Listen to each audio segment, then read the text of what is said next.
నెల్లూరు నగరంలోని స్థానిక press club నందు జరిగిన విలేకరుల సమావేశంలో చెన్నకేశవులు మాట్లాడుతూ అల్లూరు పంచాయతీలో అక్రమ కట్టడాలు నిర్మిస్తున్నారని, వాటిని టౌన్ ప్లానింగ్ అధికారి వారి దగ్గర అమౌంట్ కలెక్ట్ చేసి అనుమతులు ఇస్తున్నారని, ప్రభుత్వ అనుమతులు లేకుండా నిర్మిస్తున్నారని, ఖజానాకు తూట్లు పొడుస్తున్నారని, అల్లూరు పంచాయతీ 1వ సచివాలయం పరిధిలో ఒక వ్యక్తి అనుమతులు లేకుండా నిర్మిస్తున్నారని, టీపీఓకు తెలియజేసిన లంచాలు తీసుకొని అనుమతులు మంజూరు చేస్తున్నారని, కావున అధికారులు కమిషనర్ పరిశీలించి అక్రమ కట్టడాలను నిలుపుదల చేయాలని, ఖజానాకు తూట్లు పొడిచే వారిపై శాఖాపరమైన చర్యలు తీసుకోవాలని డిమాండ్ చేశారు.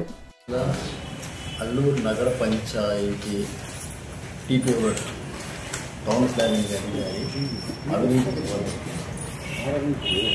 అల్లూరు నగర పంచాయతీ 1/8/2020 ప్రకటించబడింది. అప్పటి నుంచి ఇప్పుడు దాకా 1100 ఇల్లు కట్టి కొత్త ఇల్లు నిర్మాణం చేస్తే అందులో ఇంటికి బ్యాంకు లోను అవసరం అయిన వారు మాత్రమే అనుమతి తీసుకుంటున్నారు. బ్యాంకు లోను అవసరం లేని వాళ్ళు అనుమతి లేకుండా ఇంటి నిర్మాణాలు పూర్తి చేస్తున్నారు.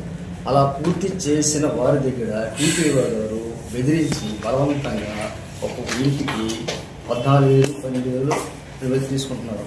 సదర కారణం చేత నగర పంచాయతీ గండి పడుతుంది.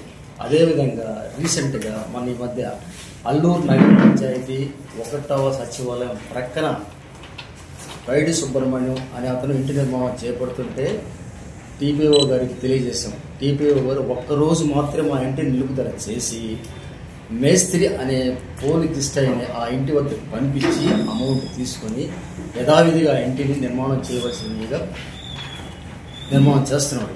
కమిషనర్ గారు, సంబంధిత కమిషనర్ గారు ఈ విధాన్ని పరిశీలించి సుబ్రహ్మణ్యం అతను ఇంటి అనుమతులు తీసుకునేదాకా ఇంటిని ఆపవలసిందిగా కమిషనర్ కోరుతున్నాం.